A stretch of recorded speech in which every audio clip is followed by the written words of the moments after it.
नमस्काराः। मम नाम भूपेन्द्र कुमार पाण्डेयः। केन्द्रीय संस्कृत विश्वविद्यालये भोपाल परिसरे ज्योतिष विभागे अहं कार्यरतोऽस्मि। अद्यतनीया चर्चा भविष्यति हरगणः प्रयोगः उपपत्तिश्च इति विषयम् अवलम्ब्य। अस्तु, यदा वयम् अहर्गणसाधनं कुर्मः तदा प्रथमः प्रश्नः आयाति, को नाम अहर्गणः इति जिज्ञासायाम् उच्यते यत् अहनां दिनानां समूहः अहर्गणः इति। तर्हि पुनः प्रश्नः भवति खलु, केषां दिनानां समूहः? तर्हि उत्तरं भवति सावनदिनानां।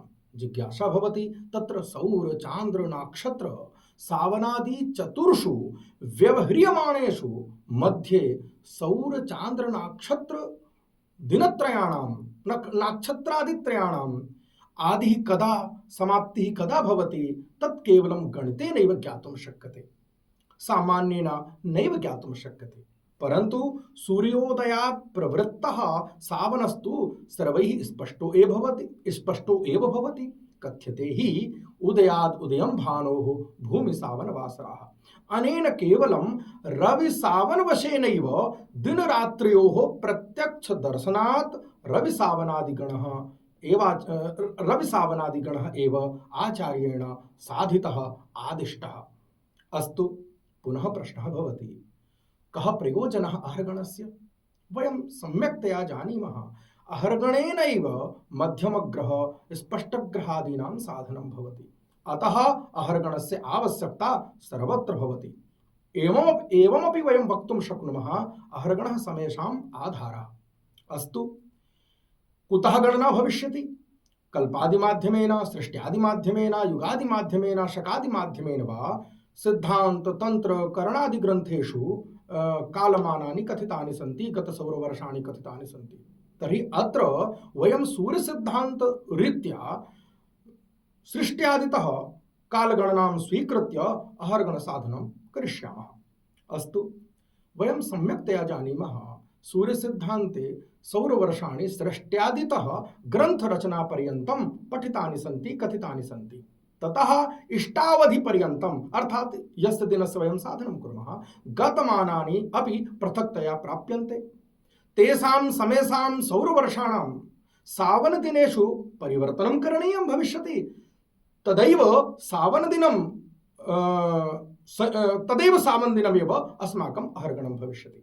अतः अत्र क्रमशः सौरमानं चान्द्रमाने परिवर्त्य पश्चात् तन्मानं सावनदिनेषु परिवर्त्य वयं कार्यं करिष्यामः।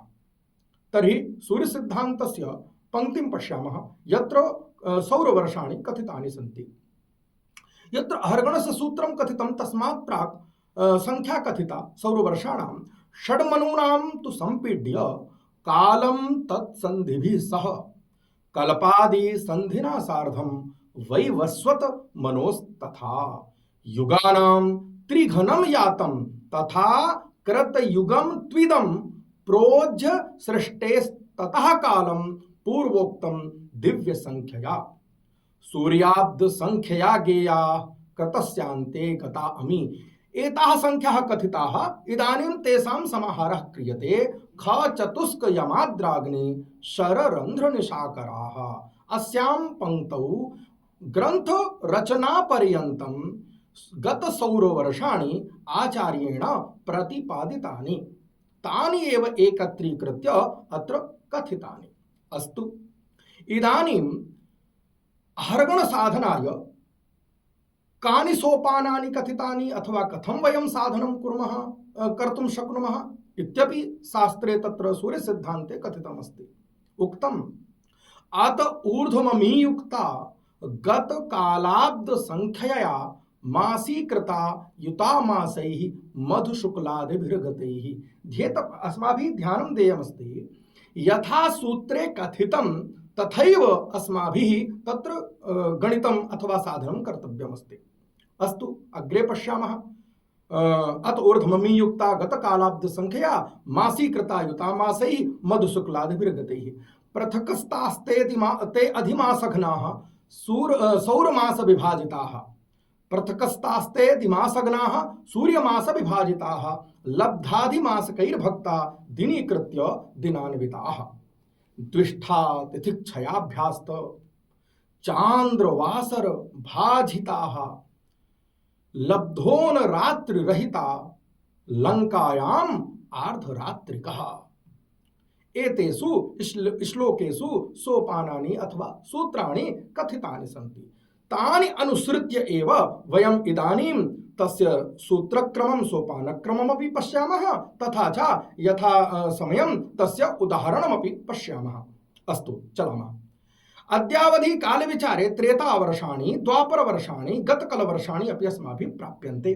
तदा सर्वान् आहृत्य गतसौरवर्षाणि भविष्यन्ति। अतः प्रथमं सोपानमस्ति सृष्ट्यादितः कृतयुगान्तं सौरवर्षेषु, अर्थात् यानि सौरवर्षाणि कथितानि सन्ति तेषु त्रेतावर्षाणि योजनीयानि, द्वापरवर्षाणि योजनीयानि, गतकलिवर्षाणि अपि योजनीयानि।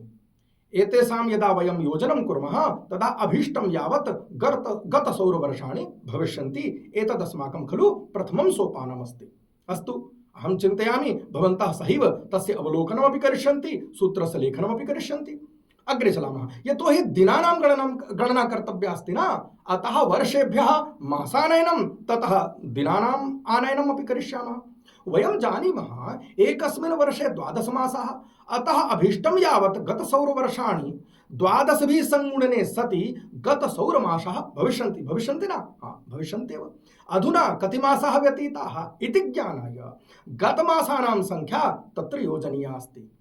तेन सृष्ट्यादितः गतचान्द्रमासाः भविष्यन्ति।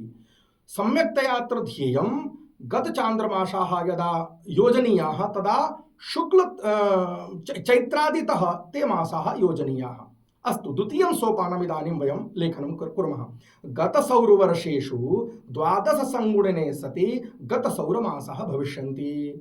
तृतीयं सोपानं सौरमासेषु चैत्रादिमासानां यदा योजनं करिष्यामः तदा अभीष्टमासाः भविष्यन्ति, अभीष्टमासाः भविष्यन्ति। अस्तु, इदानीं पुनः एका समस्या आयाति। वयं जानीमः यत् सौरचान्द्रमासयोर्मध्ये अधिमासः आपतति।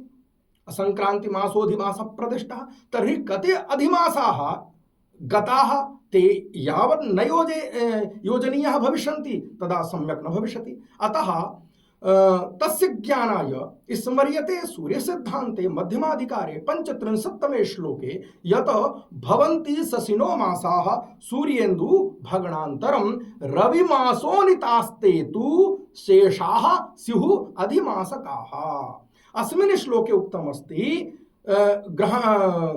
सृष्ट्यादितः ग्रन्थरचनापर्यन्तं कति अधिमासाः गताः। तत्र युगीय अधिमासाः कथिताः सन्ति। तर्हि अनुपातो अत्र अस्माभिः अनुपातः कर्तव्यः। अनुपातः कः? यदि युगीय सौरमासैः युगीयाधिमासाः प्राप्यन्ते, युगीय सौरमासैः युगीयाधिमासाः प्राप्यन्ते, तर्हि इष्टसौरमासैः के? भवन्तः जानन्ति एव, इष्टाधिमासाः भविष्यन्ति।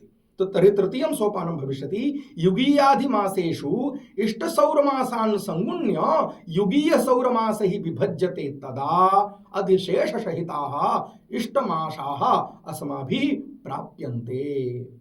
अस्तु, अत्र एवमपि अस्माभिः ध्यातव्यं दर्शाग्रतः संक्रमकालपूर्वं सदैव तिष्ठत्यधिमासशेषम्। अतः ये अधिशेषाः सन्ति तान् वयम् अत्र न स्वीकरिष्यामः। अधिशेषेण हीनाः एव चान्द्रमासाः एव दर्शान्तकालिकाः भविष्यन्ति। पंचमं सोपानम् अभीष्टमासेषु प्राप्ताः इष्टाधिमासाः योजने सति गताभीष्टमासाः भविष्यन्ति इति यावत् अस्माकं यात्रा जाता। अग्रे चलामः। अधुना अभीष्टकालं यावत् गतमासाः प्राप्ताः, दिनपर्यन्तम् अस्माकं गणना अस्ति, दिनं प्रति चलनीयं। षष्ठं सोपानं लिखन्तु तावत् गताभीष्टमासेषु 30 संगुणने सति चान्द्रमास सम्बन्धि गततिथयः ध्येयम् अमान्तकालिकाः भविष्यन्ति। अस्तु, सप्तमं सोपानमपि लिखन्तु तावत् चान्द्रमास सम्बन्धि गतितिथिषु वर्तमानमासस्य गतितिथिः योजयामः तदा, याः गतितिथयः भवन्ति ताः योजयामः तदा अभीष्टगतचान्द्रतिथयः भविष्यन्ति। अत्रापि ध्येयं तिथीनां गणना कुतः भवति? शुक्लपक्षतः भवति, अतः शुक्लपक्षतः एव तिथीनां गणना कर्तव्या।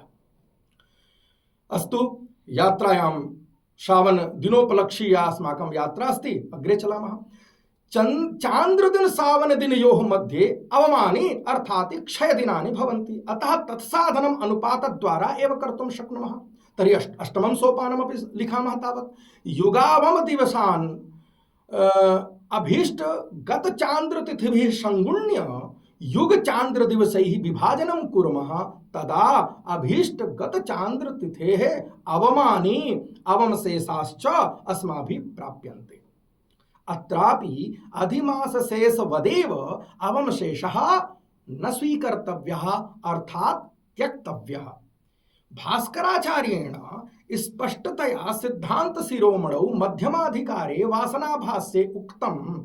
एकः श्लोकः तत्र सिद्धांत शिरोमणौ एव भास्कराचार्येण उक्तम्, अधिकमास दिनक्षय शेषतो द्युघटिकाधिकमत्र न गृह्यते। वासनाभाष्ये किं लिखितम् आचार्यैः? दर्शान्ततो यात तिथि प्रमाणैः सौरैस्तु सौरा दिवसाः समेताः यतोधिशेषोत्थ दिनाधिकास्ते त्यक्तं च तस्मात् अधिमास शेषम्। तिथ्यन्त सूर्यो दययोस्तु मध्ये सदैव तिष्ठत् दधिमा अवमावशेषम्, सदैव तिष्ठत् अवमावशेषम्। त्यक्तेन तेनोदय कालिकः स्यात् तिथ्यन्त काले द्विगुणोऽन्यथातः। अस्तु, इदानीम् अस्माकं नवमं सोपानम् आगतमस्ति। अभीष्ट गत चांद्र तिथिभ्यः अभीष्ट गत चांद्र तिथीनाम् अवमानां विशोधने सति अभीष्ट सावन अहर्गणः भविष्यति। अस्तु, इदानीं भवन्तः चिन्तनं कर्तुं शक्नुवन्ति, संख्या बहु भवति, विशाला संख्या, तस्य परीक्षणं कथं भवेत्? शुद्धम् अहर्गणः शुद्धः अशुद्धः वा? तदर्थमपि आचार्येण उक्तं सूर्यसिद्धान्ते, सावनोद्युग्नः सूर्यात् दिनमासाब्दपास्ततः सप्तभिः क्षयितः शेषः सूर्याद्यो वासरेश्वरः, अर्थात् सः अहर्गणः सप्तभिः विभक्तः कार्यः। तत्र यः शेषः भवति, सप्तसु यः शेषः प्राप्यते, तस्याः संख्यायाः रविवासरतः गणना कर्तव्या।